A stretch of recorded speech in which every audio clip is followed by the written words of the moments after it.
Hola, ¿qué tal? Buenas tardes. Un saludo a toda la comunidad de Ciencia Bio que nos sigue en esta página que se llama Bioquímica y Biología Molecular.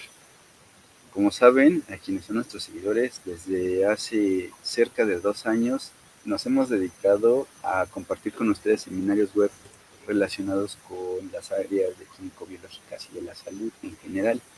Y aunque la mayoría de estos seminarios han tenido que ver con investigación, pues en muchas ocasiones también les hemos compartido áreas de intersección muy interesantes entre la ciencia y la sociedad, la ciencia y la ingeniería, y el día de hoy entre la ciencia y las artes. La verdad es que me parece que es el primer seminario web que transmitimos relacionado con ciencias y artes, y bueno, pues eso nos motiva muchísimo a seguir con este tipo de contenidos. También porque es algo súper interesante. Justo fuera del aire platicábamos que no ha sido muy representada esa intersección ciencia y arte en México, al menos en los últimos años. No quiere decir que no ha habido nada, pero pues justo estamos aquí para tratar de impulsar un poquito el trabajo en esta área. Entonces, no hay invitada mejor para este objetivo que Laura Lidet Rodríguez. Lau, muchas gracias por aceptar la invitación. Les Gracias. platico, ustedes no lo saben, pero ya tiene un tiempo que hemos intentado que esto suceda. Afortunadamente el día de hoy pues ya finalmente se dio. Y bueno, les platico un poquito de Laura. Laura hoy nos va a platicar, bueno, nos va a dar un seminario web titulado Arte Biológico colaborando con sistemas vivos. Eh, a grandes rasgos, y como lo dice la descripción de este evento, eh, va a tratar de esto. ¿Qué sucede cuando el arte y la ciencia se fusionan en un laboratorio? En esta charla explicaremos el emocionante mundo del bioarte, una disciplina que combina la creatividad artística con los principios científicos de la biología. Desde la manipulación genética hasta la interacción con microorganismos, descubriremos cómo Laura ha colaborado con sistemas vivos para crear obras innovadoras que desafían nuestras percepciones y cuestionan los límites entre lo natural y lo artificial. Únete a nosotros mientras exploramos las fascinantes posibilidades de la expresión artística en el reino biológico y reflexionamos sobre las implicaciones éticas y filosóficas que surgen de esta intersección en el arte y la ciencia. Ahora les platico un poquito de Laura. Me encanta cómo empieza la semblanza. Una configuración de células y proteínas que experimenta la humanidad. Laura Lidet es una artista multidisciplinaria mexicana. Laura tiene una licenciatura en Ingeniería Biotecnológica del Instituto Politécnico Nacional de México, una segunda maestría en Arte y Ciencia en la Universidad ITMO de San Petersburgo, Rusia. Sus obras integran sistemas vivos y herramientas de nuevos medios para revelar conexiones ocultas, empatía y parentesco entre especies. Ha trabajado como curadora y coordinadora académica. En su carrera, Laura ha desarrollado talleres sobre arte y ciencia para artistas y público en general. Fue mentora de la residencia BioArt 2023 en el Centro IEMA en Kazajstán. Fue co-curadora de la exposición Staying with the Problem con Cristina Potts y el jardín remoto dentro del festival Arts Electrónica con Future Lab en Air Gallery en Reino Unido. Sus obras de arte integran el folclore mexicano y las filosofías posthumanas con nuevos medios de la ciencia y el diseño especulativo. Recibió el premio Koryujin Joaquín. de la categoría Arte y Ciencia en el 2021 y actualmente trabaja de forma independiente como artista en Países Bajos y en México. La impresionante semblanza y algo que siempre me llamará la atención y debo remarcar es que tu formación pues es inicialmente como científica y posteriormente como artista. Porque, Así. y lo remarco porque aquí lo que ha pasado, siempre que hay algo de bioarte, es que hay un científico, una parte científica y una parte artística, y bueno, hay una colaboración. Pero en la misma persona ha sido difícil de ver. Entonces, súper interesante. Lau, muchísimas gracias por aceptar la invitación. ¿Estás lista para platicar con nosotros sobre esto? Estamos listos, sí. Perfecto, entonces les recuerdo a la audiencia cuál es la dinámica. Lau nos va a estar platicando de los temas que trae preparados, son muy interesantes. Y si ustedes quieren interactuar con ella, simplemente pueden escribir en los comentarios las preguntas justo comentarios o alguna referencia que quieran compartirnos. Y al final de la presentación, pues lo vamos a discutir. Tenemos ahí un ratito para discutir preguntas. Pues muchísimas gracias, Lau. Bienvenida nuevamente. Y bueno, pues te dejo con la audiencia. Son tuyos. Muchas gracias. Voy a comenzar por compartir la pantalla y agradecería si me dices si se puede ver. Ahí se ve, perfecto. Genial, muchas gracias. Antes que todo, quiero agradecer a las personas que se están uniendo, ya sea hoy en vivo o después a esta plática. Gracias por su presencia, gracias a Ciencia Bio y a Jorge, que están haciendo cosas increíbles en la Ciudad de México para la distribución y popularización de ciencia y ahora creando estos espacios también para las intersecciones entre el arte. Y pues bienvenidos. Esta plática se titula Arte Biológico, colaborando con sistemas vivos.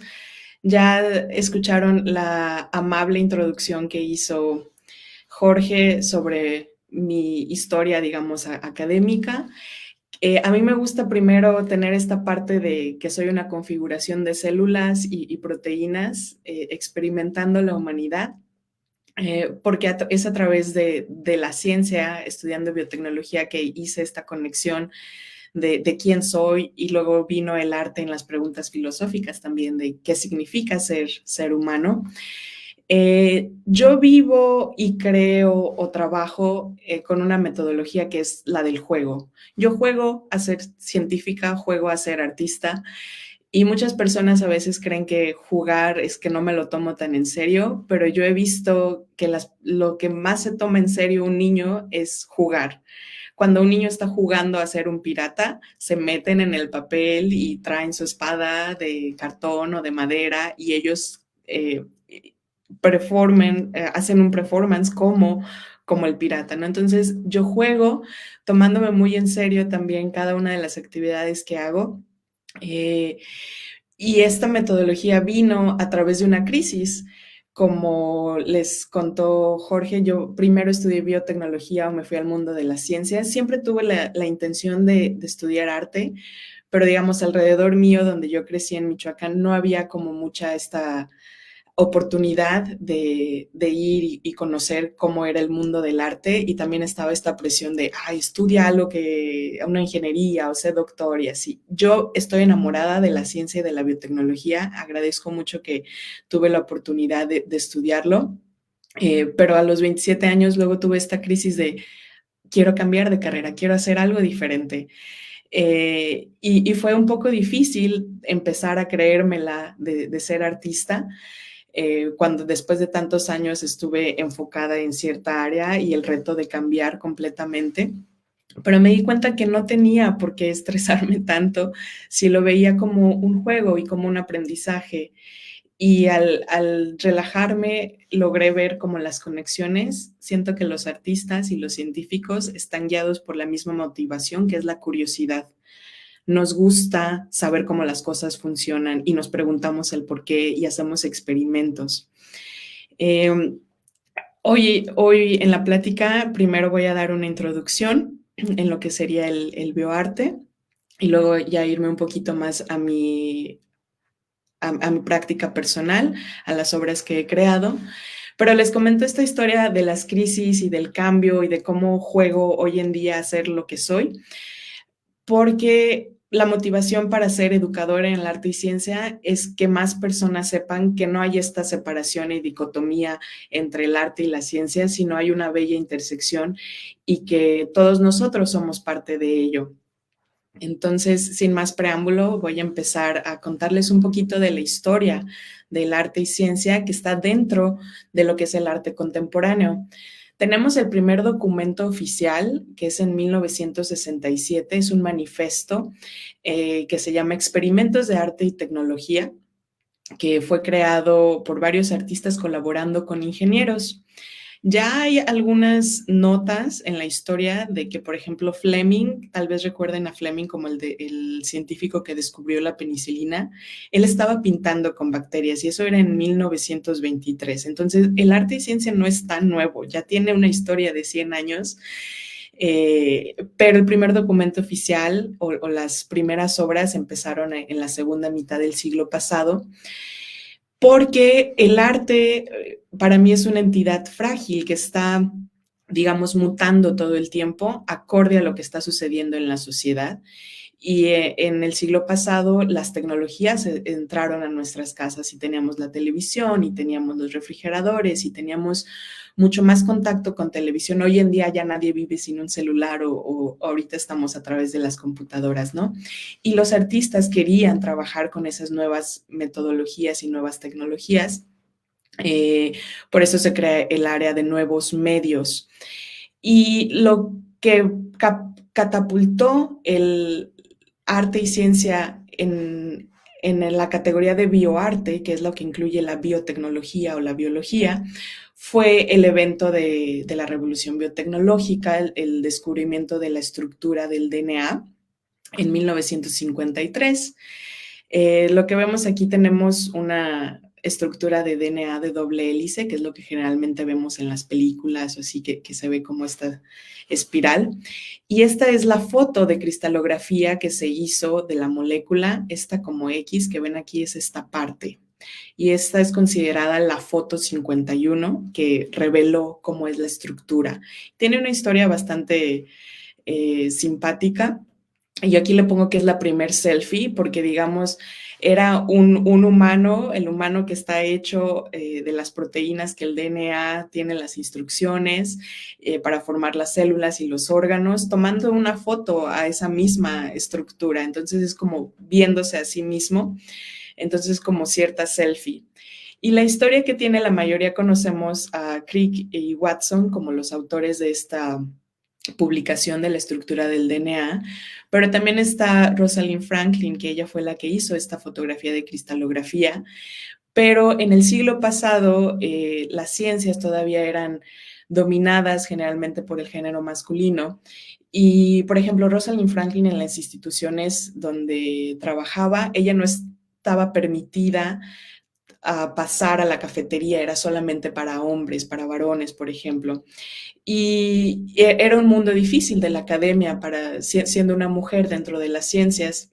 Digamos, ya hemos hecho un paso, todavía creo que hay cuestiones en las que podemos mejorar, pero yo tenía un colaborador que era Wilkins, y Wilkins tenía conversaciones con Crick y Watson, y en una de esas conversaciones les contó, oye, Rosalind acaba de hacer esta fotografía que creo que es la que confirma tu teoría de la estructura del DNA. Y así fue como Crick y Watson publicaron el papel, hicieron su propia fotografía y publicaron este artículo sin dar en primer momento el reconocimiento a Rosalind Franklin.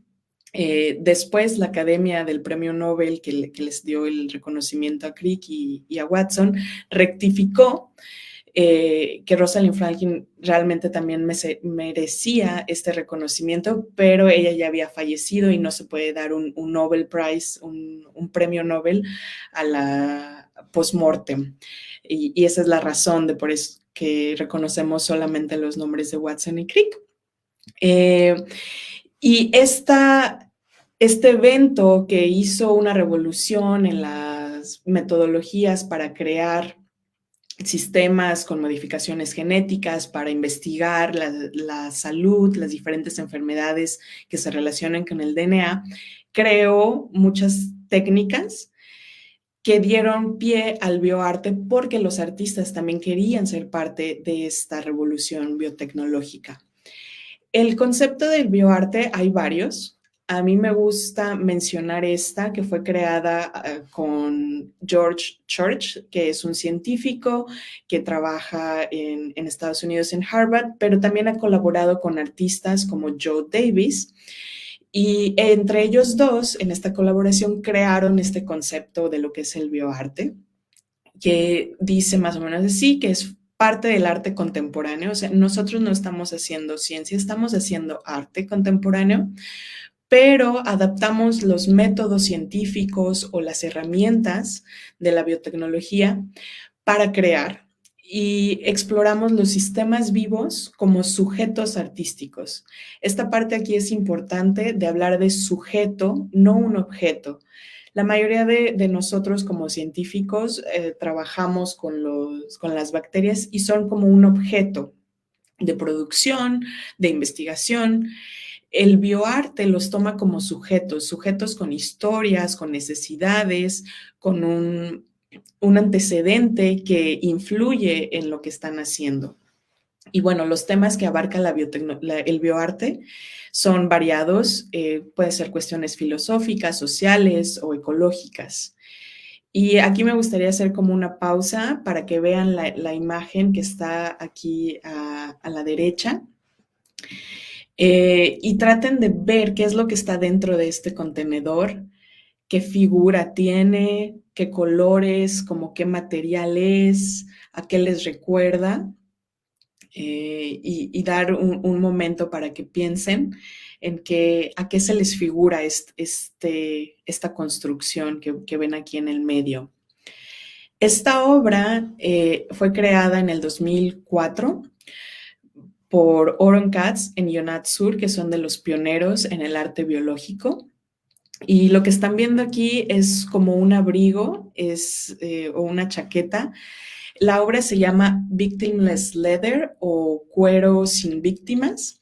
Y básicamente lo que hicieron fue cultivar células inmortalizadas dentro de un polímero biodegradable para crear esta forma de abrigo o como de una chaqueta. Se ve también como un vestidito. Y pues no tiene costuras y explora el futuro del cuero creado en el laboratorio. Es decir, hoy en día lo que ellos hicieron fue tomar células de un puerquito para hacerlas crecer sin necesidad de matar al organismo y crear un cuero sintético que generalmente es usado para la producción de ropa.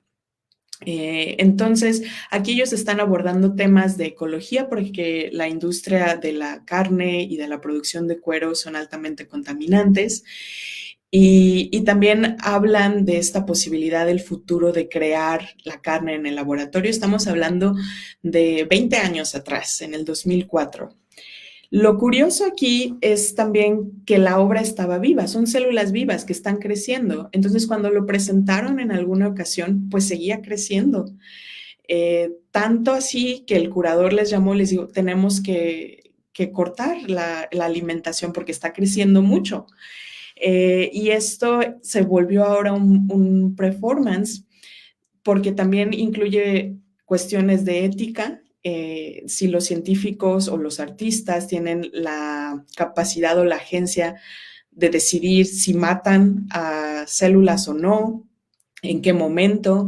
Digamos, como científicos hacemos muchos experimentos y se van descartando y se neutralizan las bacterias o las células y es el día a día. Pero cuando lo traes a una galería y ahora tienes que matarlo, ya genera muchas otras cuestiones éticas y sociales.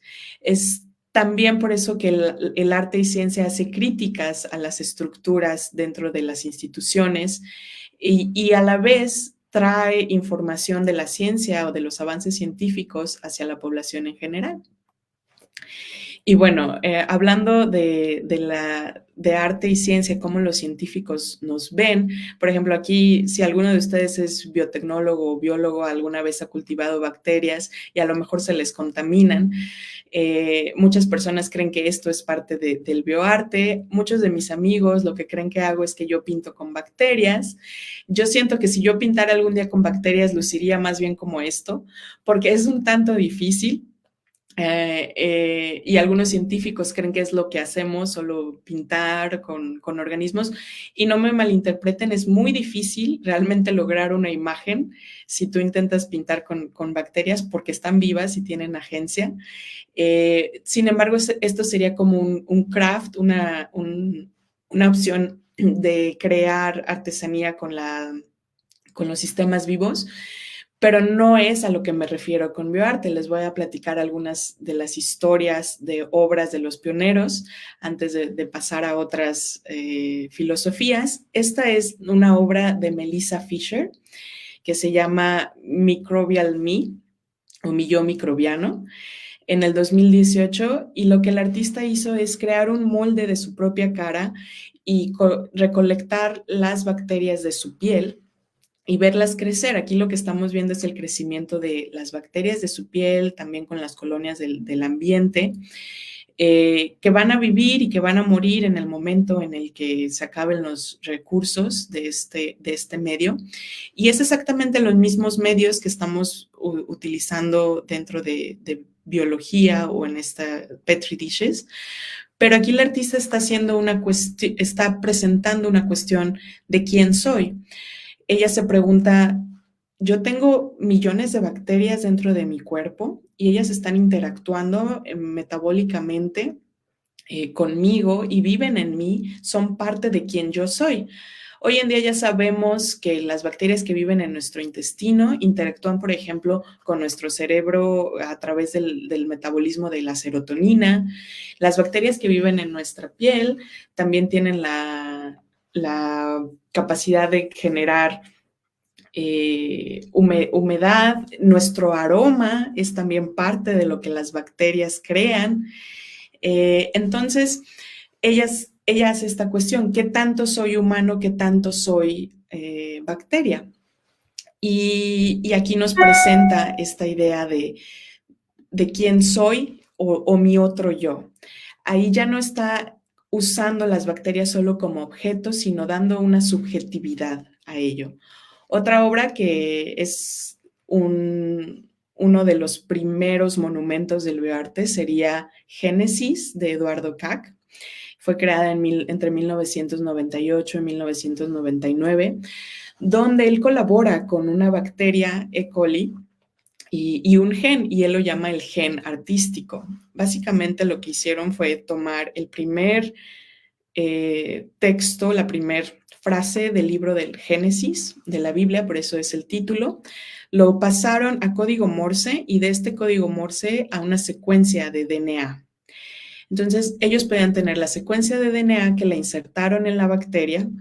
La bacteria hace su vida, se crece, reproduce y muere. Y después de varias iteraciones de su ciclo, recuperan el DNA, hacen ahora la ingeniería reversa, donde lo traducen a código Morse y luego al código alfabético que tenemos, y ven las mutaciones que sucede, porque como sistemas vivos nosotros generamos mutaciones todo el tiempo. Y en lugar de decir, por ejemplo, let man, dice let an. Y el artista aquí, Eduardo, menciona que la obra final es un producto de colaboración con la bacteria y con el gen. Por eso es un gen artístico. De nuevo, no es solamente un objeto, sino es un colaborador. Y en la instalación podrías ver el plato del Petri dish con las bacterias fluorescentes, que era el indicador de que tenían el gen sintético creado a partir del Génesis. Otra obra que implica esta transformación de información a DNA es Microvenus, de Joe Davis, que es uno de los autores del concepto que les compartí de lo que es el bioarte.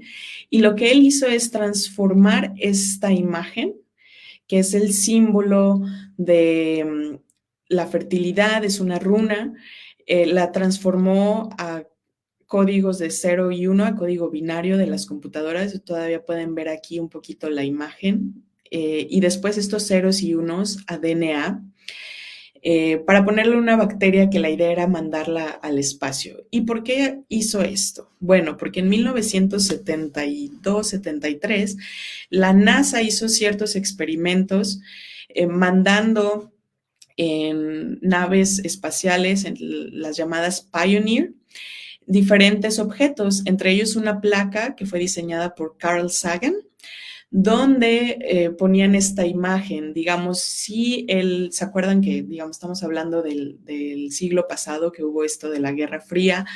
y la idea era a ver quién podía conquistar el espacio y el universo primero. La idea era si esta nave spacecraft llegaba a encontrar algún modo de inteligencia, podía descifrar de dónde venía la nave Pioneer. Y aquí está como el sistema solar, aquí está el Sol y aquí está la Tierra. Entonces decía como esto fue creado aquí, nosotros tenemos una biología basada en carbono y hidrógeno, nos vemos más o menos así, esta es la dimensión de la nave, entonces esta es como la comparativa de cómo los humanos se ven. Y está detallada la imagen del hombre y la mujer. Sin embargo, si ven en los genitales, por ejemplo, en la mujer no tiene la misma el mismo detalle que tiene el varón.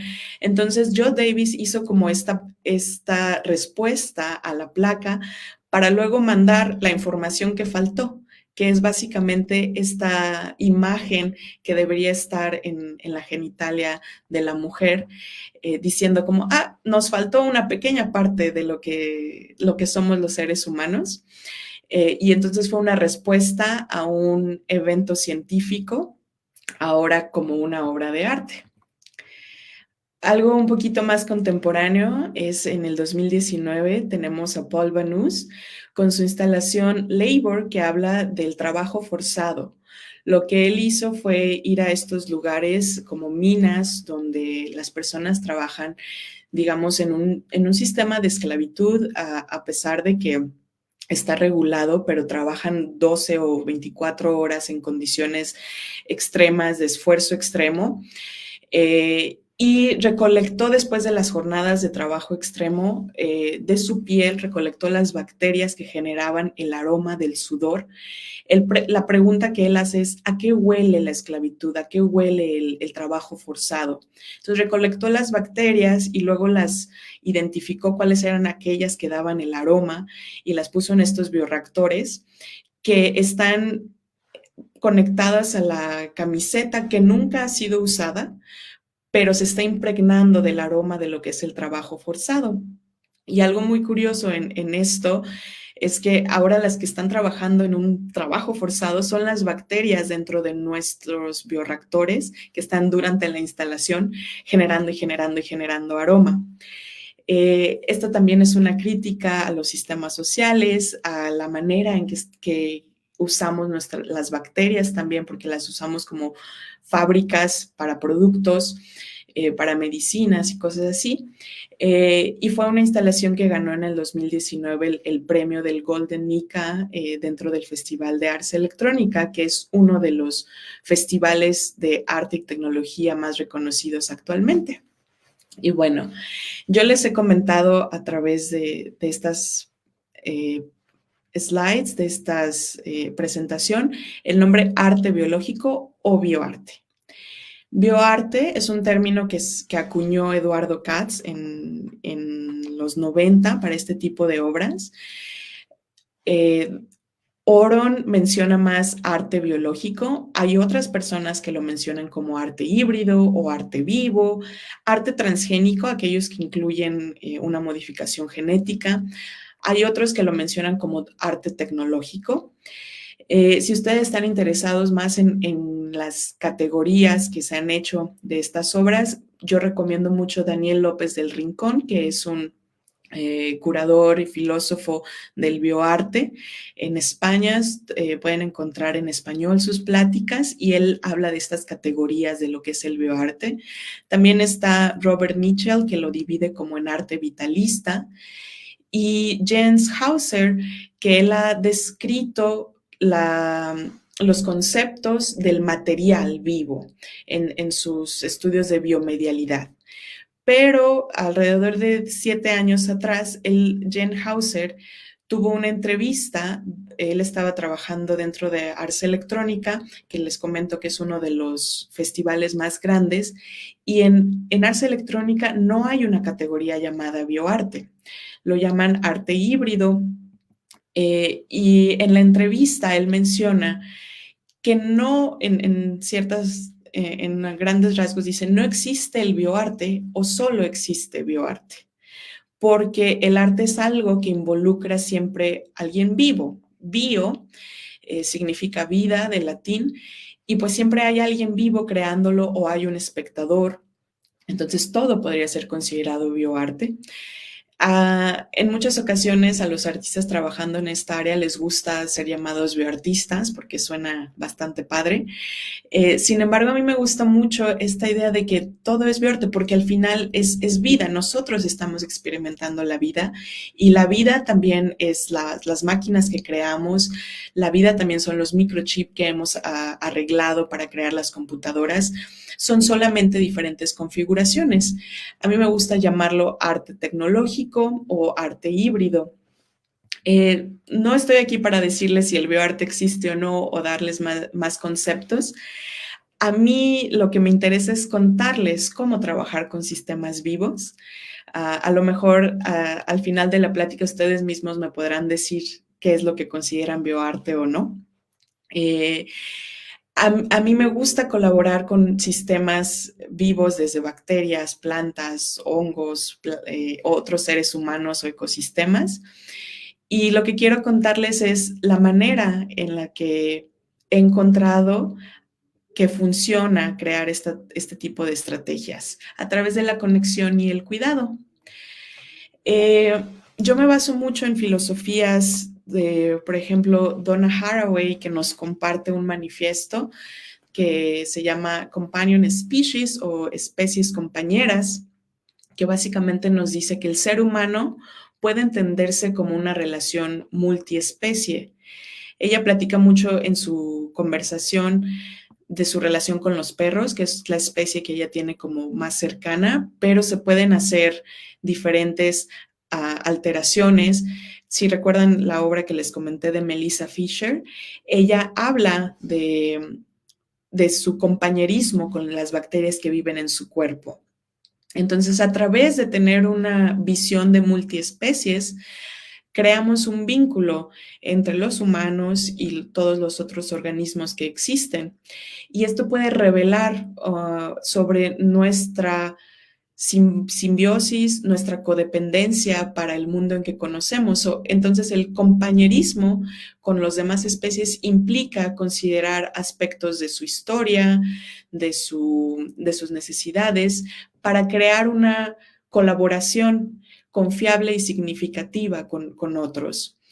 Tal vez las bacterias no tienen una relación bidireccional consciente, pero lo podemos ver en otros animales como los mascotas que tenemos en casa que generan un nuevo diálogo con nosotros. Yo tengo un perrito y ya después de 3 años ahora entiendo cuando quiere ir a pasear o cuando necesita algo. Pero incluso las plantas pueden tener cierto nivel de conversación, se mueven hacia donde hay más sol, se relacionan a través de las raíces, a través del micelio de hongos. Entonces, incluso esta conversación ocurre a nivel molecular, esta conexión que tenemos, la mayoría de nosotros conocemos la historia o el mito como de Adán y Eva y la serpiente, y hay cierta correlación entre cómo el veneno de las serpientes ha evolucionado a través de cómo los seres humanos nos hacemos resistentes. El ser humano era mordido por alguna especie de serpiente y después generaba cierta inmunidad. Entonces la serpiente ahora tenía que modificar las proteínas que había dentro de su veneno para generar, para protegerse de nuevo. Entonces hay una coevolución entre todas las especies de nuestro mundo y lo que Donna Haraway habla en su manifiesto es tenemos que ser conscientes de ellas para poder crear un nuevo futuro. En su metodología es construir parentescos o making kin, que nos habla de no guiarnos solo por la familiaridad o la sangre, sino generar conexiones con otras especies, cuidar y estar con ellas para generar un futuro un tanto más esperanzador. Y para generar un futuro diferente, pues tenemos que crear historias diferentes. Y ella tiene esta otra frase en uno de sus libros que se llama Staying with the Trouble, o estar con el problema y hacer este parentesco, que habla que es importante las historias que creamos para contar otras historias. Porque nosotros, en nuestra mente, digamos, nosotros creamos nuestras propias historias a través de las experiencias que tenemos, pero también es importante que empecemos a ver otras perspectivas, especialmente las perspectivas no humanas. Significa estar profundamente interesado en la historia de los otros y no asumir completamente nuestros conceptos y marcos narrativos que corresponden generalmente a nuestras configuraciones pasadas o solamente nuestras experiencias como humano, sino abrirnos a la posibilidad de cómo interactuamos con otras especies. Entonces, conocer nuestro pasado, conocer el pasado de otras historias a detalle nos ayuda a comprender patrones de opresión, oportunidades, contar historias significa que no olvidamos o reconocer aquello que ha sido enterrado a través de, digamos, puede ser historias de colonialismo, historias de opresión, como mencionaba, y ver las diferentes ramificaciones que eso tiene. Y para crear historias, debemos de crear historias responsables. Y aquí es donde ya vimos que estamos interconectados, ya reconocemos que hay una conexión y simbiosis entre los organismos. Ahora, ¿cómo vamos a contar esas historias? Requiere cierto nivel de cuidado. Y aquí tomo a María Puig de la Bella Casa, donde habla de pensar con cuidado, es ser consciente de los contextos de los otros. Incluso, por ejemplo, imagina que todo lo que hacemos para mantener, cuidar o reparar el mundo es cuidado, pero lo puedes traer a algo tan simple como trapear tu casa. Tú puedes trapear tu casa sin cuidado y enojada porque tienes que hacer un quehacer, o puedes trapear tu casa con una intención de cuidado al espacio donde estás, al material que estás limpiando, a tu propio cuerpo que está moviéndose. Son como diferentes enfoques y así es como he interpretado que es mejor colaborar cuando estamos haciendo arte con alguien que está vivo. Y el cuidado también tiene su raíz en el latín de curare. Cuando hablamos de un curador de arte, son estas personas que vinculan a los artistas, que generan la exhibición, que generan eventos de arte. Un curador, el cura, y en español tenemos también que curar es cuando tienes una herida, te cortas y luego te pones vitacilina. Esto es curar. Y los dos vienen de cuidar. Entonces lo que estamos haciendo es cuidando. Conexión y cuidado son las formas en las que me gusta trabajar. Aquí les voy a platicar de unas obras que he hecho en colaboración con sistemas vivos y una metodología de decelularización. La decelularización es remover las células de un sistema. Puede ser un órgano, por ejemplo, aquí tenemos el corazón de un porcino que le removieron todas las células. Se mantiene la estructura de cartílago. Y es posible poder poner nuevas células, incluso células humanas. Esto viene de una investigación para trasplantes que fue hecha en Colorado y hoy en día ya en muchos laboratorios. La técnica es muy sencilla, es simplemente un detergente muy potente. Es básicamente cuando estás lavando tus manos con un jabón, estás rompiendo las membranas de las bacterias o la cápside de los virus y por eso quedan limpias. También estás rompiendo algunas de tus propias células. Pero nosotros perdemos células de la piel todos los días, así que no hay ningún problema. Ellos lo que hacen es tomar este mecanismo de romper la membrana celular para remover todas las células. Y yo empecé a trabajarlo con células, con hojas o con agentes vegetales para remover, con la idea de que entonces también se pueden poner células, incluso no vegetales, sino células de animal dentro de estos esqueletos ya vacíos, abiertos a recibir una nueva historia. Se ha hecho, por ejemplo, con hojas de espinaca. Esta es la hoja de espinaca y luego le pusieron células de un ratoncito y crecen a través de toda la ingeniería de venas de la planta.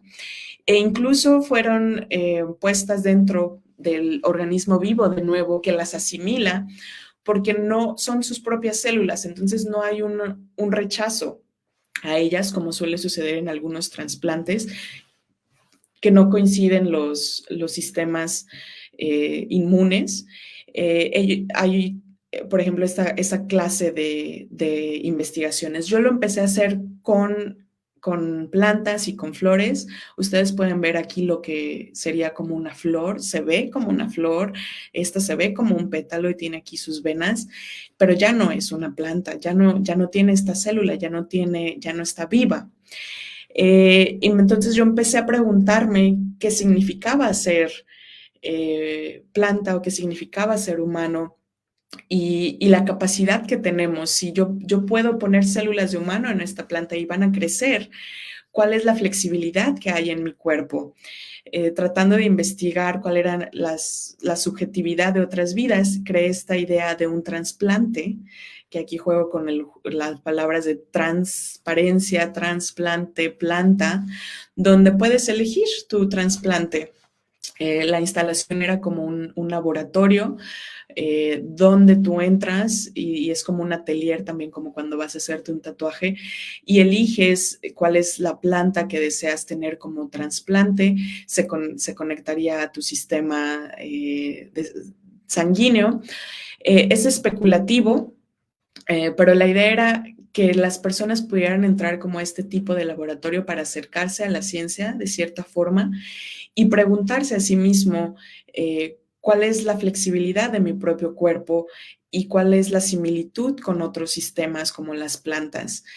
Después de que tú eliges tu trasplante, tenías que hacer ciertas rutinas, porque ahora ya no será solo humano, sino es como un híbrido. Y las plantas se relacionan con el suelo o con el sol diferente a los humanos, entonces como híbrido ahora tendrías que hacer todos los días ejercicios de florecimiento que están inspirados en algunas posiciones de yoga, tenías que exponerte al sol, básicamente cuidados, igual que cuando tienes un tatuaje y después tienes que cuidarlo, lo mismo tenías que hacer con esta nueva implante, que la idea es que en el futuro, a través de este tipo de transformaciones, se generaría cierta empatía hacia otras especies. Es un proyecto especulativo, pero que se maneja como un encuentro con otra especie. Se llama Becoming Plant o transformándose en planta, que incluye como el experimento y el ritual para replantear nuestra oposición entre lo que es artificial y lo que es natural y la flexibilidad en inviolabilidad de las fronteras entre los humanos y los vegetales. Es como una idea de convertirse no solo en figuras, que tú te veas como planta, sino qué significa ser planta, porque ser planta es percibir el tiempo diferente. Y bueno, yo seguí trabajando con esto y hice, como es un proyecto que puedes hacer en casa, incluso hay talleres que organizo para que tú puedas hacer tu propia planta descelularizada. Tenía muchísimas en mi casa. Mi casa se convierte en algunas ocasiones en laboratorio. Tengo un compañero de vida que es muy amable conmigo, entonces a veces acepta que la cocina se convierta en mi laboratorio.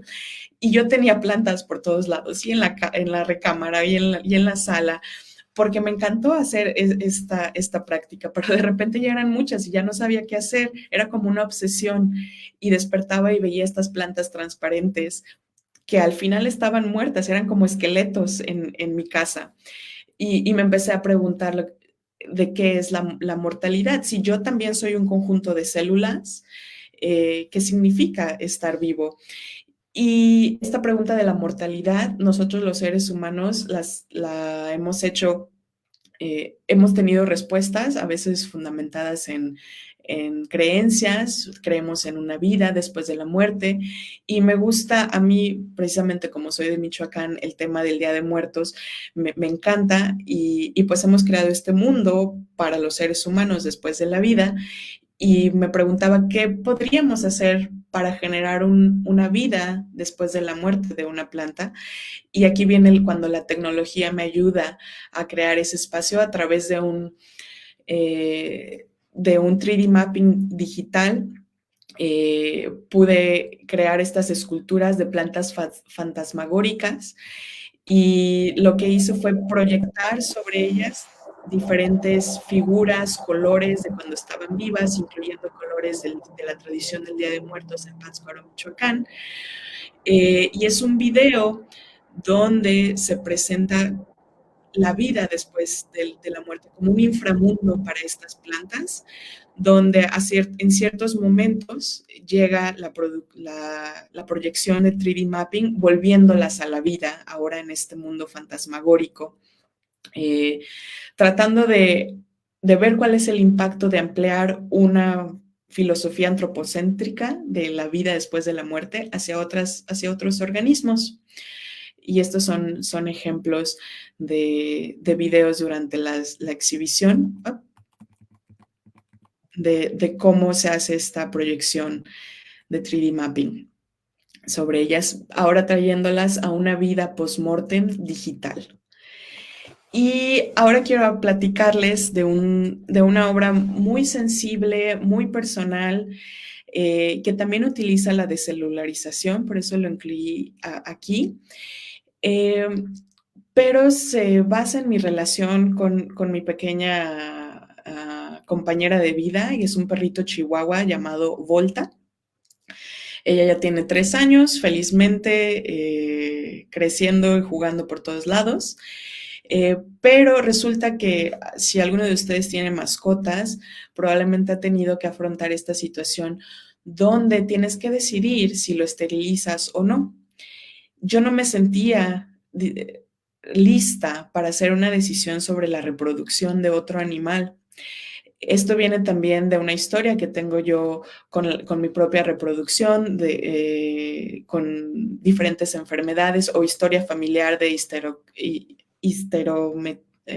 del remover los úteros cuando tienen alguna enfermedad, algún tumor o algún cáncer. Entonces, para mí era una situación bastante difícil, cómo podía yo decidir sobre ello. Al final, después de investigar, resulta que los perritos chihuahuas tienen el canal de nacimiento bastante pequeño, es muy estrecho y por eso varios mueren en el parto o siempre se tiene que hacer una cesárea, son tecnológicamente traídos a este mundo a través de la cesárea. Decidimos que era oportuno esterilizarla. Sin embargo, Volta pasó después de la esterilización por un embarazo fantasma. El embarazo fantasma se ha reportado en humanos, en ganado, en porcinos, en perros, en gatos, que es cuando el cuerpo reacciona como si estuvieras esperando. Y ella tomó un pequeño juguete como su cachorro. Entonces esto fue bastante traumático para mí porque luego Volta empezó a lactar, empezó a producir leche días después de la cirugía, y eso para mí fue un shock de saber que su cuerpo estaba expresando esta necesidad y ya no podía hacerlo. Aquí tenemos la imagen de úteros después de la esterilización de diferentes organismos, que también es importante ver las diferencias, que realmente cómo se ve un útero no es como en las imágenes que tenemos, y los perros también tienen diferente fisiología porque ellos albergan entre 6 a 12 cachorros en esta parte. Aquí están los ovarios. Cuando un ser humano recibe una histerectomía, que es el remover el útero, generalmente se le trata de dejar los ovarios para que los ovarios sigan con su función de control hormonal. En los animales no, se les remueve todo y no hay un tratamiento hormonal después. Y por esa desregulación hormonal fue que Volta tuvo un embarazo fantasma. Este es el pequeño juguete que empezó a tratar de lactar y tratarlo como su cachorro. Entonces, en mi desesperación, digamos, o en mi idea de ¿cómo hago esto? ¿Cómo soluciono? Ya no puedo poner el útero de nuevo, ¿cierto? A pesar de que está ahí, es parte de Volta y yo quería cuidar del útero de Volta porque era parte de ella. Lo primero que decidí hacer fue una base de datos de diferentes fotos de Volta para generar su descendencia ahora en forma digital. Esta es una oportunidad que las tecnologías nos dan también, que ahora ella no tiene una descendencia física, pero su descendencia es ahora digital. En el proyecto tú puedes entrar a Stable Diffusion, que es donde está su base de datos para generar con las fotos de otro perrito cómo sería el hijo de Volta. Y se llama AI, mis hijos, como de Artificial Intelligence, pero también es como AI, mis hijos, que me hizo mucha resonancia con este grito de la Llorona que tenemos en México, que está buscando a sus hijos. Y entonces era la resolución de cómo creamos a través de tecnología un universo o una historia diferente, siendo conscientes a lo que está sucediendo dentro de otro organismo. Y se descelularizó el órgano para poder seguir cuidando de ella, a pesar de que Volta ya tiene parte de Volta está fuera de ella, sigo cuidando de toda la parte que es Volta. Y esto es un recordatorio de mi responsabilidad al ser compañero de otro organismo. Al estar trabajando con diferentes úteros, vino como la segunda parte de crear úteros que no están hechos solo para la reproducción. El cuerpo de la mujer, los aparatos reproductivos, se han fijado solo como máquinas de producción en mucho tiempo. Hoy en día ya en muchas partes no es así, pero nos olvidamos que también tienen influencia. Las hormonas de mis ovarios determinan también la porosidad de mis huesos, la humedad de mi piel, y hay muchísimas funciones no reproductivas de un órgano que solo hemos llamado órgano reproductor. Entonces he creado una serie de órganos especulativos que no están diseñados para crear más descendencia, sino para controlar todos los otros ambientes. Si ahorita tienen un celular a la mano, pueden escanear este código que los va a mandar a una aplicación, no tienen que descargar nada, solamente le dan que aceptan que utilice su cámara fotográfica y aceptan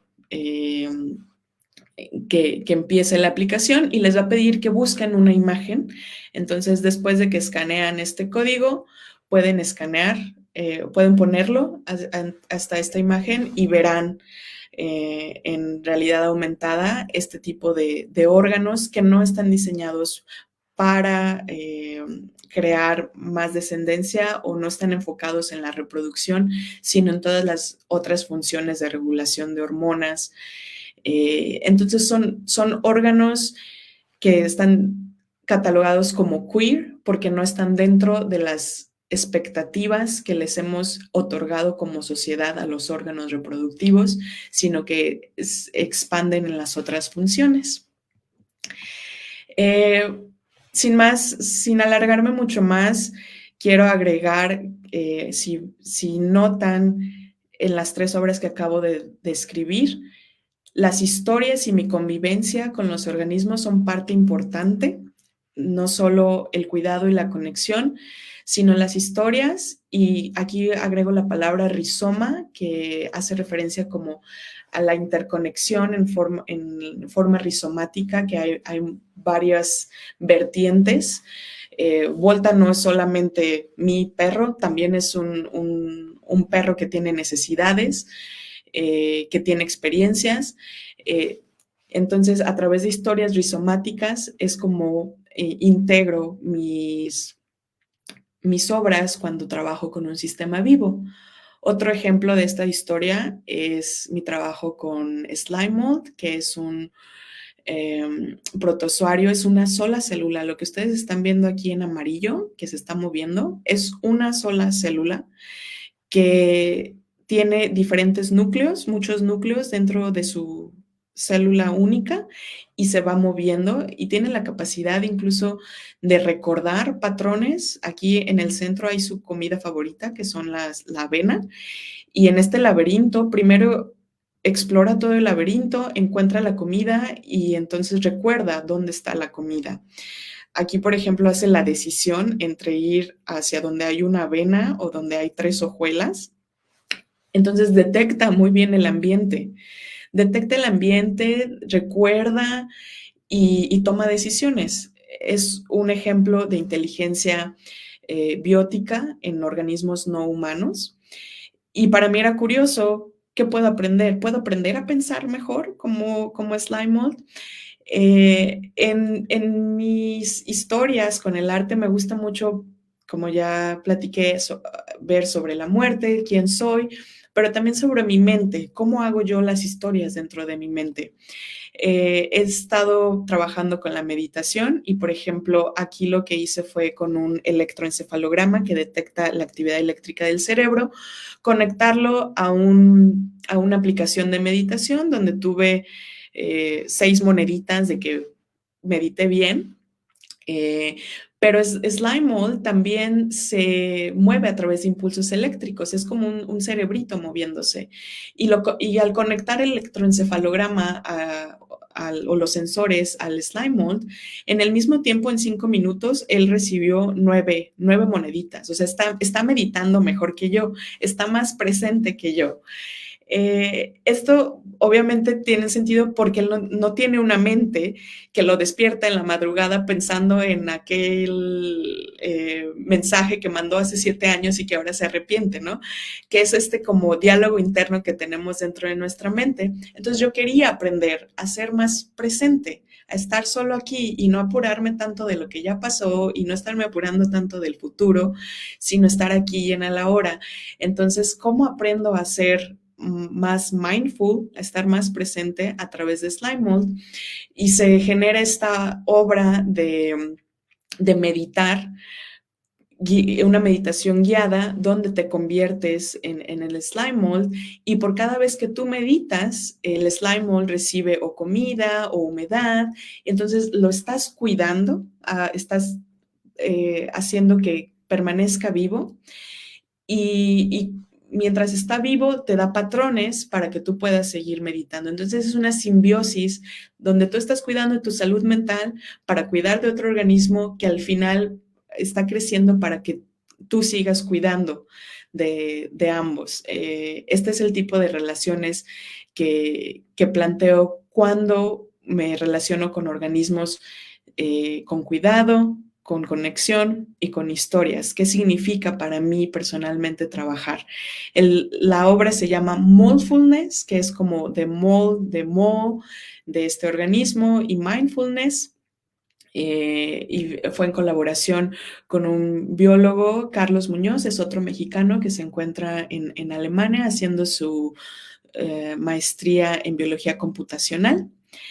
Y esas son la clase de colaboraciones que hago con otros científicos también o con otros artistas. Y a lo mejor algunos de ustedes han tomado algún día lo que es kombucha, el té de kombucha, que genera esta capa de celulosa bacteriana que está creada a través de Acetobacter hilum, es una bacteria, pero también hay un consorcio de levaduras viviendo aquí.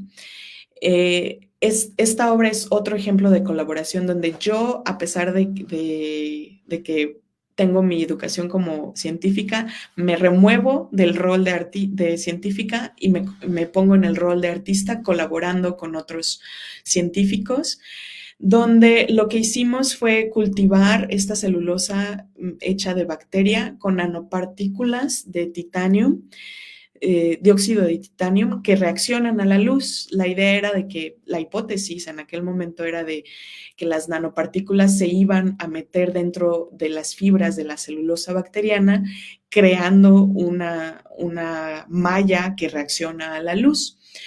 Los resultados fueron que reaccionaba cuando había luz azul, que fue la magnitud de onda que hizo una reacción, teníamos aquí la membrana de celulosa y al poner luz azul pasaban electrones de un contenedor a otro generando cierta actividad eléctrica. Al inicio tenía la idea de hacer como una segunda piel, pero esta obra viene en el 2020, cuando viene la pandemia. Y yo como mexicana kinestésica, yo siempre abrazo a la gente, yo siempre saludo de abrazo o de mano, y en aquel momento pues no podía. Y aparte estaba en San Petersburgo, donde todos son un poquito más serios y no es como que tú andes abrazando a todo mundo, pero yo extrañaba esta conexión táctil. Entonces me olvidé de la segunda piel y dije, no, yo quiero colaborar para hacer una interacción entre humanos. Aquí teníamos la celulosa bacteriana y cuando tú ponías luz, se generaba un cambio que era detectado también por sensores que mandaban una vibración. Había una plataforma debajo de la segunda persona y vibraba. Entonces tú ponías luz y la otra persona recibía una vibración. Era como tratar de hacer un contacto a la distancia. Y para eso nos apoyábamos de otro sistema completamente diferente a lo humano, el consorcio de levaduras y de bacterias. Algo que me gustaba mucho era ver la expresión que sucedía cuando alguien más recibía una vibración de la persona enfrente.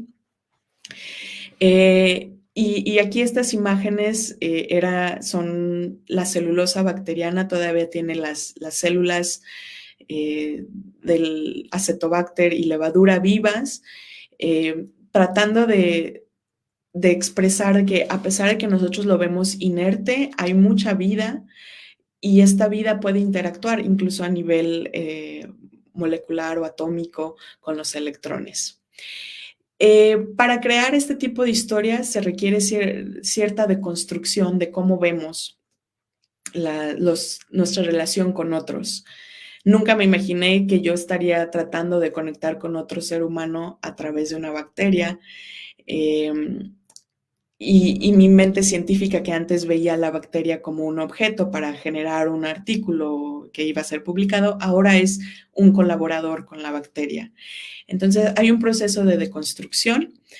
Y un ejemplo de cómo deconstruirnos o cómo cambiar nuestras perspectivas, me gusta traerlo al final de cada plática, porque fue hecho por Eduardo Katz, que es uno de los pioneros del bioarte. Él hizo esta obra que se llama Alpha GFP Bunny, que es un conejito que fue modificado genéticamente con la proteína fluorescente verde para florecer verde de esta forma.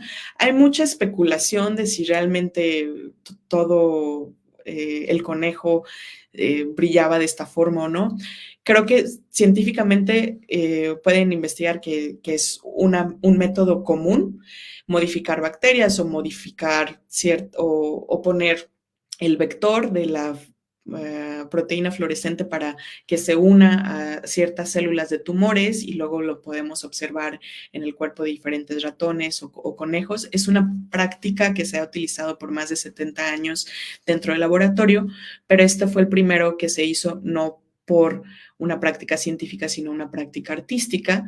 Entonces, para mí no importa si realmente se veía de esta forma o no, el artista ya lo puso en nuestro imaginario colectivo, ya está dentro de nuestra mente como sociedad.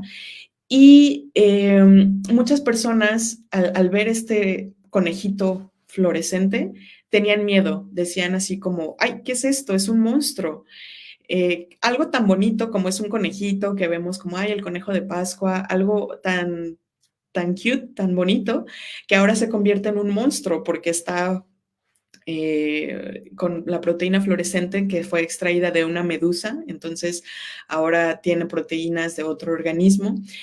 Y lo que Eduardo menciona en una de sus pláticas, las pueden buscar en YouTube, sobre el bioarte, menciona su respuesta hacia este tipo de perspectivas de miedo o de monstruosidad, para deconstruir lo que consideramos también un monstruo.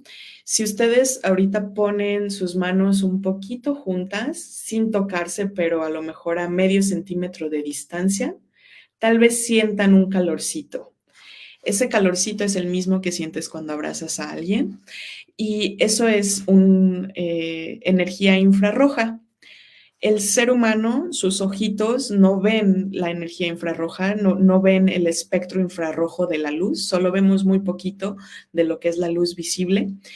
Pero otros animales como algunos reptiles o algunos murciélagos pueden ver el infrarrojo. Entonces, si nosotros ponemos nuestras manos, sentimos ese calorcito.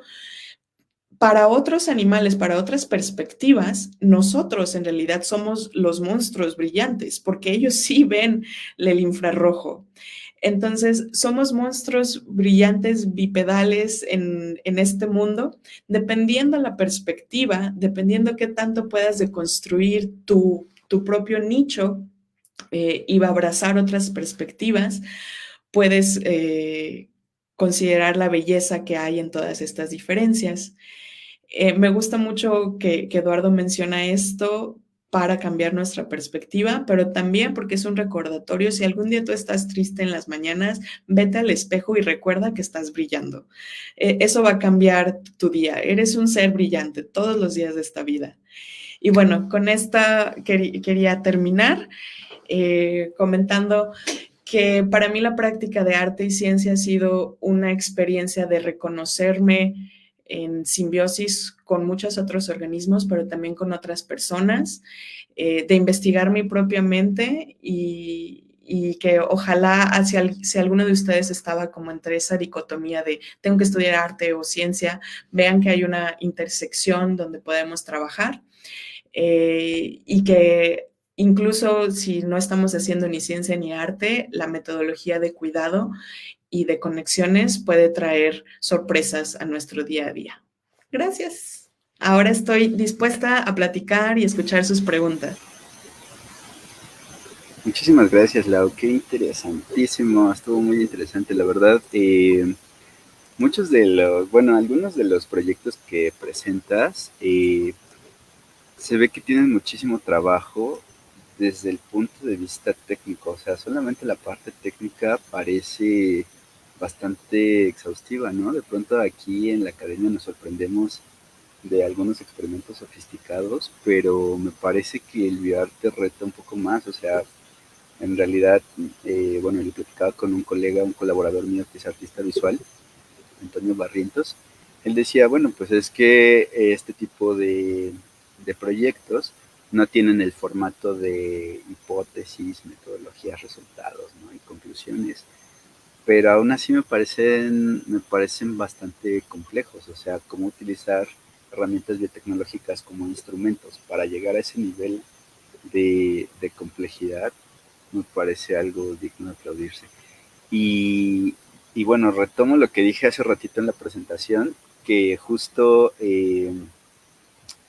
alguien que con formación en biotecnología y además con formación en arte, pues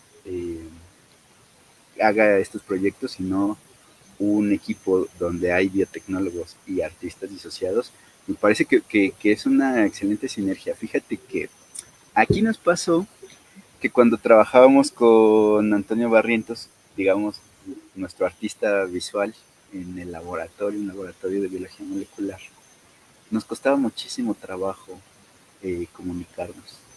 Él nos decía exactamente qué quería, lo transmitía de muchas maneras, hasta cierto punto me atrevo a decir que era muy paciente con nosotros, y nosotros siempre decíamos, ¿y como para qué, amigo? ¿Y eso qué? ¿No podría ser más sencillo? ¿O no te gustaría mejor hacer esta otra cosa? Y así, no, y qué bueno que no nos tuvo esa paciencia. Entonces nos dijo, no, yo quiero esto, y bueno, al final pues nuestra parte que fue la técnica pues salió bien. Ahí luego les platico también de qué se hizo con él. Pero bueno, interesantísimo. Y otra cosa que me llama mucho la atención, ya dentro del área de la biotecnología, del biohacking y algunos términos que hemos mencionado aquí en este foro, es que cuando alguien habla de bioarte en biotecnología, es cierto que todo el mundo piensa en dibujos en placas. Sí.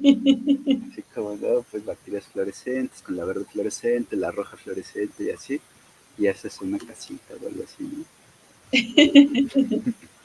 Sí, yo creo Sí, que cada año recibo alguna invitación así de amigos que ven una convocatoria y dicen, mira, para ti. Y yo así, yo nunca he hecho eso. sí. Yo Sí, también tengo ahí en el Instagram unos dibujitos que hicimos y la verdad es que están horribles. sí, requiere muchísima técnica, es difícil. Por eso digo, no, no es fácil, pero las obras de arte contemporáneo pues se basan mucho más en el concepto también, de por qué es necesario que incluyas un ser vivo. Si no es necesario, pues tal vez no lo incluyas, porque ya estás hablando de un organismo y de la ética de colaborar con él. Sí, sí, efectivamente. Y bueno, ahora que mencionas lo del arte contemporáneo, a mí lo que me llama mucho la atención es justo la diversidad de instrumentos a los que se pueden acceder actualmente y bueno, que pueden ser utilizados como una herramienta de comunicación artística. Que, o sea, por ejemplo, que en una pieza de museo puedas interactuar a partir del olor, me parece súper interesante, o a partir de la vibración, como mencionas.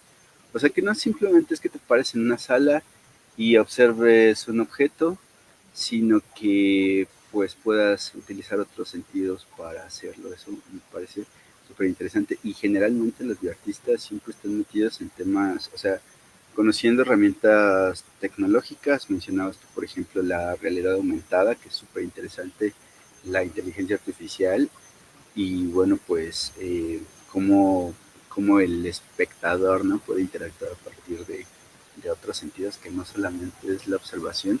Eso siempre me ha parecido muy interesante, aunque honestamente, y lo he mencionado aquí, incluso con mis colaboradores artistas, o sea, yo siento que no tengo esa capacidad a lo mejor de interpretar las piezas que ellos hacen, o sea, porque siempre uno está un poco sesgado, se metió en un cuadrado que es la formación científica, y entonces cuando uno va y ve unos matraces con bacterias, pues Sí. está pensando que esa bacteria se está saliendo, que huele feo, que en algunos días pues va a empezar a colapsar el sistema y cosas así, ¿no? En vez de lo principal, ¿no? Que era lo que el artista quería. Este...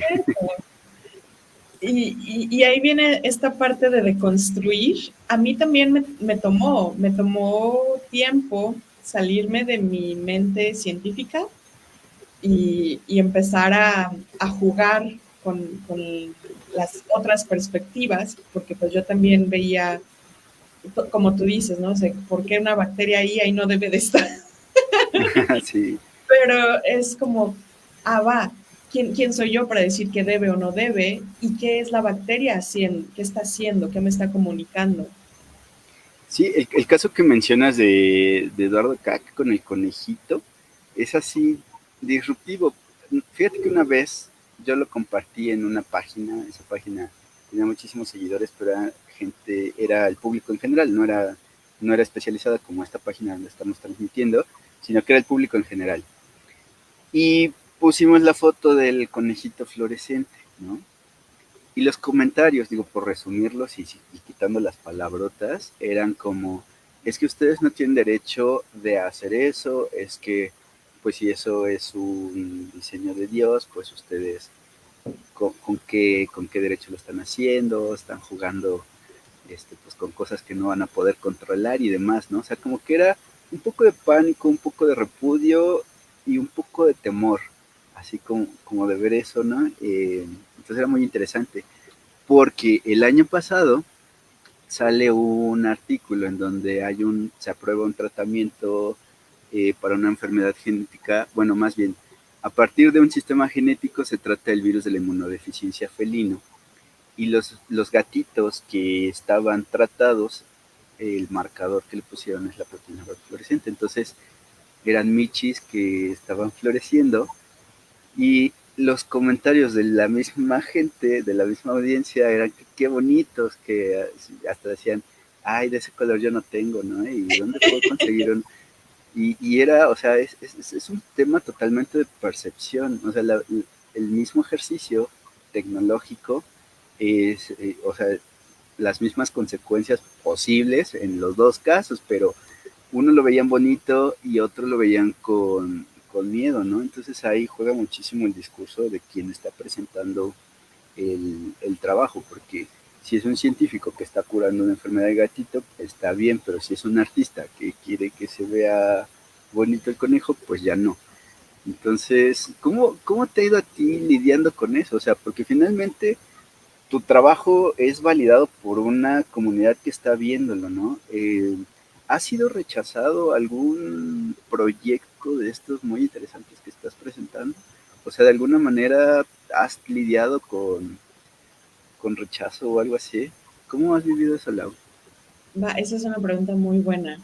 Gracias. Déjame hacer primero también un paréntesis sobre el conejito de Alba, porque precisamente el discurso de Eduardo era sobre la responsabilidad. Era como, los científicos hacen esto día a día, eh, y cuál es el cuidado que tenemos hacia a los organismos. Por eso él lo crea fuera de la investigación científica, y al ponerlo como obra de arte, revela quién es el cuidador. Y ahora ese conejito pues tuvo que vivir con él todo el tiempo, ¿no? Él fue su performance de ser cuidador de Alba. Pero también tenemos ahora las plantas, las petunias, que fueron recientemente aprobadas por la FDA para venderse, las petunias fluorescentes. Entonces también era como un, una precaución de decir, esto va a suceder. O sea, pronto la gente quiere un michi fluorescente y una petunia fluorescente, pero tenemos que hablar de la responsabilidad. Entonces, eso era su mensaje. Y sí, pues recibió críticas como las que también mencionas en el post. En mi caso, recuerdo, tal vez con la obra, hubo una obra donde también hablaba del microbioma en la arquitectura, el microbioma que vive en los espacios de donde vivimos, en los edificios. Hay bacterias en la atmósfera, en las paredes, y cultivé bacterias. Era un petri dish de 1 metro. 1 metro de diámetro, que estaba conectado también a sensores, estaba dándonos datos, y tú también podías poner datos para que vibrara y interactuara con el crecimiento de las bacterias. Y sí recuerdo también recibir así comentarios de, pues esto es como el mango que se me echó a perder en el refri, lleno de bacterias. Y sí, obviamente, eh, esa fue mi primera obra, y ahí fue donde tuve muchísima más controversia mental, porque yo misma decía, ¿por qué estoy creciendo esto? Pero lo que la formación científica me dio también fue el cuidado a los demás. Tuvo que ser en un doble contenedor para que no hubiera ningún riesgo. A veces cuando hablas con artistas puede ser como, oye, pues sí quiero trabajar con VIH. Oye, espérame, tenemos que tener un control muy fuerte, porque no podemos exhibirlo de esta forma. Eso ha sido algo que me ha ayudado bastante al exhibir obras vivas, cómo manejarlas en un espacio público. Sí. En general, no siento que haya cierto rechazo. Sí hay muchas cuestiones, preguntas, pero es parte de mi proceso, y me gusta cuando la gente me dice, es que esto sí o esto no, y yo le digo, ¿pero por qué? Creo que los científicos siempre estamos tratando de probarnos que nuestra hipótesis es incorrecta, ¿sí? Tú tienes una hipótesis y haces 1000 experimentos, no para probar que es correcta, sino tratas de probar que no es cierto. Y si no puedes, entonces dices, mi hipótesis tal vez sí es correcta. Sí, los científicos estamos tratando de cuestionarnos todo el tiempo, dudar de lo que pensamos, y creo que los artistas también tienen esa metodología de vamos a dudar porque hay muchas otras perspectivas. Claro, eso, bueno, hace rato que decía lo de que estoy en el cuadrado así como más científico, me refería como que a veces cuando algo se comprobó, te casas con eso, digamos, y lo tomas como verdadero en cualquier escenario hasta que alguien llegue y demuestre que no. En este caso, por ejemplo, mucho es de la percepción y la interpretación de quien está observando y eso me parece complementario, o sea, ni siquiera contrario, ni siquiera conflictivo, solamente complementario, es algo que típicamente en el quehacer científico no siempre hacemos, pero en el arte se hace, es parte de su método, eso está súper bien. Y luego también decíamos, el bioarte aplica la metodología científica.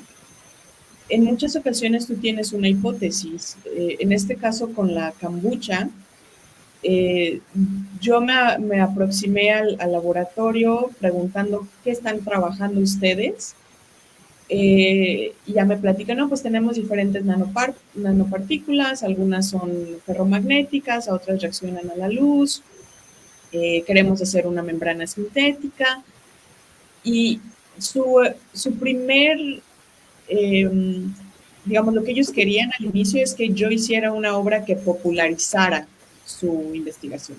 Que esa es otra de las cosas que suceden mucho con los científicos, que quieren, yo tengo mi investigación, te doy las imágenes, tú la popularizas. Entonces ahí me tocó convencer y contar, oye, ¿por qué no? Yo, tú trabajas con membranas y nanopartículas. Yo tengo esta membrana bacteriana que me tomo en el té. ¿Qué tal si hacemos una investigación? ¿Qué tal si hacemos un experimento? A ver qué pasa.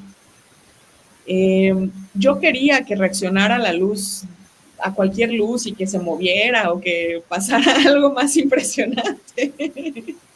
No sucedió, pero es parte de mi proceso artístico. Entonces, ¿qué sucedió y por qué? ¿Y por qué la luz azul? Y entonces ya la luz azul viene a ser parte de mi instalación. Eh, entonces sí hay formas de colaborar. También es bonito saber qué quiere el científico. Muchas veces están guiados por, pues quiero publicar o quiero una beca o quiero algo así. Entonces, hay que escuchar cuáles son las necesidades del científico como artista para decir, ah, yo también te puedo ofrecer esto, pero también el científico puede abrirse a escuchar la necesidad del artista, que al final somos humanos y todos compartimos esas mismas preguntas. Exacto, a mí me encantó tu frase de que todo es bioarte, o sea, en realidad en la ciencia hacemos eso, la fabricación de instrumentos que nos permitan interactuar con algún sistema biológico, en este caso pues para observarlo y describirlo, pero finalmente es eso, o sea, estamos encontrando maneras nuevas de poder interactuar con nuestro alrededor y eso pues es bioarte. Me parece que es muy correcta tu frase. Te voy a leer algunas preguntas porque ya las estoy dejando aquí de lado, ya ve que se acumularon. Algunos son comentarios, mira, por ejemplo, te mandan aquí, Juan Antonio dice que es súper interesante, Gracias. Magine García dice que padre, Yesenia dice impresionante y excelente combinación, arte y ciencia, Elizabeth dice excelente, abre un mundo de posibilidades para mí, gracias por compartir. Y por aquí tienes a un compañero de la carrera, mira, Ángel Palacios, dice, buen día Laura, muchas felicidades por tu trayectoria, compartimos un par de semestres en el IPN, es grato saber que has desarrollado bastantes técnicas y metodologías. Gracias. No revelen la generación. Elizabeth también dice, ¿en qué espacio se pueden exponer obras de bioarte? Ah, eso está genial, porque hoy en día el arte se puede exponer en cualquier lugar. Hay exhibiciones en parques, hay exhibiciones en aviones, hay exhibiciones en casas. Eh, las instituciones que se interesan más, a mi perspectiva, por exhibir obras de arte tecnológico o bioarte. Son instituciones de arte contemporáneo, universidades que tienen carreras de arte, medios visuales también, pero puede ser en cualquier espacio mientras tengas un buen equipo de seguridad, de control de las muestras. Muchos artistas generan su obra en el laboratorio, pero lo que presentan en la galería a veces son videos o proyecciones para no traer, digamos, tengo una compañera que ella lo que hizo fue modificar células humanas para que lograran la fermentación y con ese creó su propio pan, pero no lo puede sacar del laboratorio y no se lo puede comer. Ella quería comérselo. Pero no se puede sacar del laboratorio. Entonces lo que ella hace es una mesa donde da otros alimentos a base de fermentación, que son más comunes, como el pan, queso, y muestra las fotografías y el proceso de su pan creado. Sí. Qué interesante, yo comería eso. Sí, yo también. Ahora sí, el pan vivo. Bueno, y ese es otro detalle con herramientas biológicas, o sea que son obras perecederas. Si es algo vivo y tienes una exposición temporal de 2 meses, tal vez lo que montaste no es lo que terminó, ¿no? Exacto. Ahí, ¿qué tal? O sea, ¿cómo te ha ido? ¿Tienes que darle mantenimiento cada cierto tiempo? O no sé, por ejemplo, si tu obra no dura los 2 meses, ¿la retiras o qué pasa ahí? Sí, tienes que prever eso. La primera obra que hice, te digo, con bacterias, me tocó 3 días. Fue 3 días porque dije, no más, algo sucede y empieza a crecer de más. Pero me tocó estar ahí los 3 días, 12 horas, al ladito, checando que todo estuviera bien. Fue horrible para mí. Entonces, hoy en día ya lo considero mejor y, por ejemplo, estas obras de las plantas, bueno, las pongo en glicerina y se mantienen y se pueden transportar, se pueden vender, que es otra de las vertientes en la carrera del arte, vender tus propias obras. Algunos artistas no venden la obra, sino venden la metodología. Hay una obra también de Eduardo donde él produce una petunia que tiene la proteína de hemoglobina de su propio cuerpo y él no vende la petunia, sino él vende las semillas. Y estuve en una plática donde el coleccionista que tiene esta obra, ahí estaba Eduardo y el coleccionista, y le reclamó el coleccionista, pues planté la semilla y no creció. Y Eduardo le dijo, pues ni modo, no supiste crecer. Pero le vendió los derechos, le vendió las semillas, ¿sí? Entonces son formas también de presentar tu obra. Sí, qué interesante. Mira, yo no quiero protagonizar, tú eres la protagonista, obviamente. Nada más voy a hablar de mi colega otra vez, Antonio Barrientos. Perdón, Toñito, por lo que estoy diciendo. Un día se les ocurrió hacer una placa Petri de 1 metro, o sea, gigante, y tenía impreso el relieve de la Ciudad de México en 3D, entonces imprimieron como la orografía de la Ciudad de México y se colonizó eso con bacterias fluorescentes y bueno, pues eran bacterias que podían como colonizar, más o menos como lo que pasó, ¿no? Pues históricamente aquí. Uh-huh.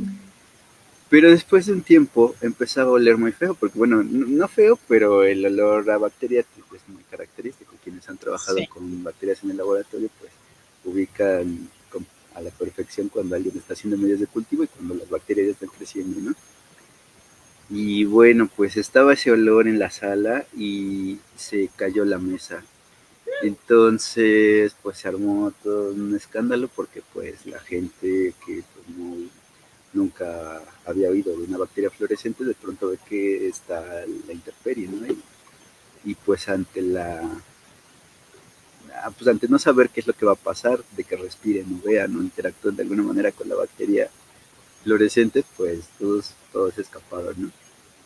Y fue muy divertido porque, bueno, al final, digo, se, se, se, se contuvo como debió de hacerse, la mesa se reparó, etcétera. No pasó nada, todo bien, todo seguro. Pero la siguiente expo de Toñito, en la misma sala, ya estaban, o sea, la gente, los coordinadores y demás, ya estaban como a la expectativa de que algo malo fuera a pasar con una obra de él. Eso, bueno, pues igual tenían medios de cultivo que tenían microorganismos. La idea un poco era hablar del microbioma humano y cómo es que, por ejemplo, con el sexo o en los besos, estas bacterias pueden, pues, compartirse. Y bueno, pues eran varios entes que eran matraces que tenían medios de cultivo con bacterias que estaban conectadas así, ¿no? Y todo el mundo estaba así como bien temeroso. Bueno, todo el mundo dentro de la sala que conocían a Antonio por sus antecedentes como bioartista. Y bueno, como que lo tomaron bien, pero como que sí le preguntaron, ay, dime que eso no son bacterias. Y Toñito, sí, claro, son bacterias, ¿no? Ay, dime que no se te van a caer como la otra vez, y así, ¿no? Entonces fue muy divertido porque pues mientras montábamos había gente atrás de nosotros vigilándonos todo el tiempo, ¿no? Que no fuéramos a hacer algo indebido y demás. Es muy Sí, divertido, la verdad, es mi primera experiencia con alguien en arte y se me hizo muy divertido, lo volvería a hacer. Si tú vienes a Ciudad de México y quieres hacer algo, ya sabes. gracias, sí, agradezco. Sí, cuando más experiencia tienes como curador o las instituciones se van abriendo, ya les da más calma porque saben cómo hacerlo, pero es parte, o sea, hay por ejemplo, el, el caso de que se cayera, pues habla también de la densidad y cómo, o sea, la Ciudad de México también está hundiendo. O sea, hay como, como bonitos paralelos a platicar y a observar. Eh, te iba a comentar que, que, por otro lado, trabajar con sistemas vivos hace que los curadores o los coleccionistas o los que hacen la obra empiecen a tener otra conciencia diferente de qué es lo vivo y qué no. Y luego comenté en la obra de Victimless Leather que pues tenían que matarlo y eso ya formó parte de una nueva capa de la obra sobre qué es la vida, quién puede matarlo, quién no. Y sí, es bastante interesante. Sí, abre muchísimas preguntas, a mí me encantó. En ese momento yo pues acababa de ser o registrarme como responsable sanitario de un laboratorio ante Cofepris y dije, no, si esto sale mal, bueno, pero todo bien. Sí, te voy a contar, a lo mejor sin nombres, solo voy a dar una pista, pero cuando yo hice esta obra la caja Petri también gigante, que yo creo que es como muchos tal vez empezamos, porque hay muchos artistas también creando este tipo de magnitud de cultivo bacteriano, pues sí estaba preocupada. Obviamente chequé que lo que yo fuera a cultivar fuera no patogénico, pero estaba mi duda de, ¿y si algo entra? ¿Y si durante la exhibición? Y bla, bla, bla. Y lo platiqué con mi coordinador de la maestría, que él era el curador de arte contemporáneo en el Hermitage, que es este museo grande en San Petersburgo, uno de los más grandes. Y le dije, pues es que tengo mucho cuidado, tengo miedo, estoy siendo cuidadosa, pero ¿qué me recomiendas? A lo mejor no debería hacerlo en vivo. Y volteó y me dijo, pues mira, Laura, si creas una epidemia con esta obra, te vas a hacer famosa. Y yo digo, Cierto. no, yo no quiero hacerme famosa por eso. pero vas a vender bien. Y ya se rió, ya hablamos de las estrategias para cuidarlo, para cuidar la obra, pero, o sea, hay varias perspectivas. O sea, si se cae, pues imagínate el notición y todo el mundo va a saber. Sí, no, sí. Digo, espero que no pase, pero sí sería interesante. Va a ser esa la historia. Sí, pues en otra escala es lo que hizo Fleming. Descubrió algo que después empezaría con el gran problema que tenemos ahorita de las bacterias multidrogoresistentes. Pero bueno, lo recordaremos por lo bueno. Perspectivas, perspectivas. Te voy a leer otros dos comentarios. Aquí dice Majime García. Es interesante ver a los microorganismos y animales no solo como herramientas de consumo y materiales, sino como colaboradores. La parte de acercar la tecnología biotecnológica a gente que no tiene conocimiento al respecto. Totalmente de acuerdo. Gracias. Y, y tu compañero del IPN, Ángel, dice, al principio de la plática comentaste que la industria de la carne contaminaba mucho. Sin embargo, se ha satanizado esta industria. En los últimos años se ha trabajado para aprovechar todos los residuos generados de esta industria. Es cierto que falta mucho, pero se está logrando una economía circular donde se reduce el agua, se aprovechan las proteínas y otros residuos generados utilizando enzimas y bacterias. Excelente, sí, yo creo que también esto es parte de popularizar o de traer obras que critican diferentes estructuras. Y eso hace el arte. Llega a criticar las estructuras industriales, las estructuras científicas y también critica las propias estructuras del arte. Y eso ayuda a generar cambios. El arte, decía yo, es una entidad frágil, pero también es reactiva, que genera cambios. Sí, me gusta. Y también está esta otra crítica de la carne hecha en laboratorio. Hoy en día ya se está también tratando de solucionar, pero el medio que utilizamos para que las células de mamíferos sobrevivan está hecho de líquido amniótico de los bebecitos de las vacas. Entonces, olvidé el nombre de cómo se llaman, los calves, pero aún así se está sacrificando un ser vivo en orden para crear el material para que sobreviva la capa de células. Ya hay medios químicos totalmente sintetizados, son un poco más caros, se está haciendo el esfuerzo para reducir gastos, para que la creación de carne en el laboratorio sea limpia y más accesible.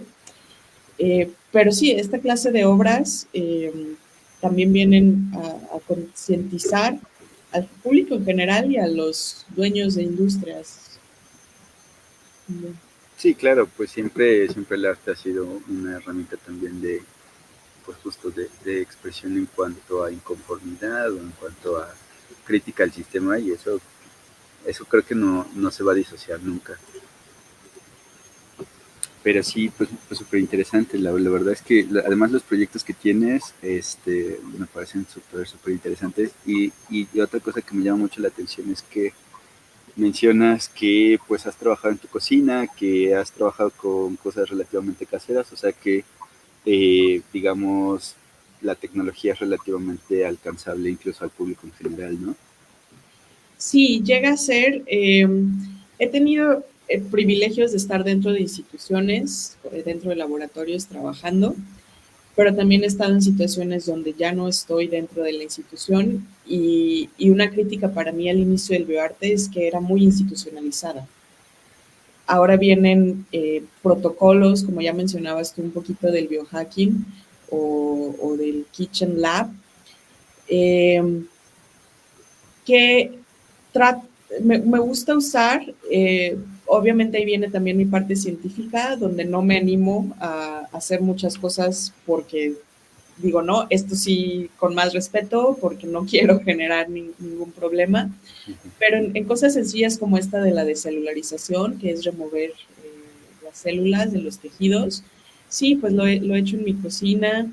Incluso he hecho talleres donde invito al público a traer sus plantitas y generamos estas plantas fantasmagóricas. Hay Son muchas súper opciones. bonitas. Oye, y ahora que estés en Ciudad de México, digo, el público no lo sabe, pero Lau va a regresar a Ciudad de México a fin de este mes. Eh, si la gente quisiera tomar un taller, ¿se podrá? ¿Lo tienes en tus perspectivas a corto o mediano plazo? Sí, sí, completamente. Llego a México a finales y vengo con un portafolio para talleres. Ahí en mi página de internet tengo una pestaña de eventos donde pueden checar ahí también lo que estamos haciendo. Espero colaborar también con Ciencia Bio y que abramos oportunidades para talleres. Eh, Manejo estos talleres de bioplásticos. Me gustaría presentarles al Slime Mold para que meditemos todos juntos y aprendamos a ser más presentes. También manejo algunos bioplásticos, que estos van más a la idea de diseño o diseño especulativo. Pero sí, con gusto, por favor estén atentos y yo espero pronto estar ahí jugando con todos ustedes a hacer arte y ciencia. No, pues nosotros encantados. Además de que talento mexicano pues esté brillando en otros lados del mundo y que de pronto vuelva, pues eso está muy padre.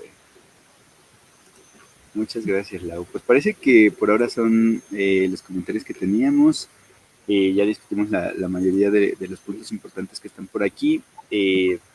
Pues nada, agradecerte nuevamente que hayas aceptado la invitación y pues gustosísimos de tenerte por aquí de vuelta. Nos vemos pronto y así a toda la audiencia, pues por este medio les mantenemos informados si, bueno, pues de qué es lo que siga haciendo Lau. También estoy proyectando por aquí su Instagram por si la quieren seguir en redes sociales y bueno, pues en su sitio web. Eh, por mi parte, eso sería todo. No sé, Lau, si quisieras dar algún último mensaje de cierre a la audiencia, por ejemplo, si alguien está pensando en hacer videoarte, pero no sabe si podrá vivir de eso, etcétera. ¿Qué le dirías a la audiencia, ¿no? Desde tu perspectiva de bioartista? Atrévete, sí. Vivir, siempre vamos a vivir. Hay muchas estrategias. Al inicio les contaba de la crisis que tuve, porque fue de que no sentía que estaba haciendo lo que yo quería. Fue una crisis de depresión de no sabía qué hacer ahora.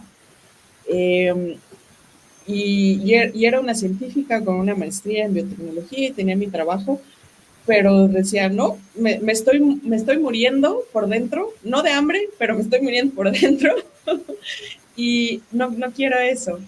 Entonces, ahora vivo de una manera diferente, haciendo lo que me gusta, y estrategias siempre hay. Hay formas de tener talleres o educación o integrarte en la academia. Eh, eh, También no dejes que te defina lo que estudias o tu trabajo, porque eres mucho más que eso. Entonces, se trata de jugar a hacer a veces esto, a veces lo otro. A veces, si te toca trabajar de mesera, está bien. O sea, no hay por qué eh, creer que algo es mejor que otra cosa.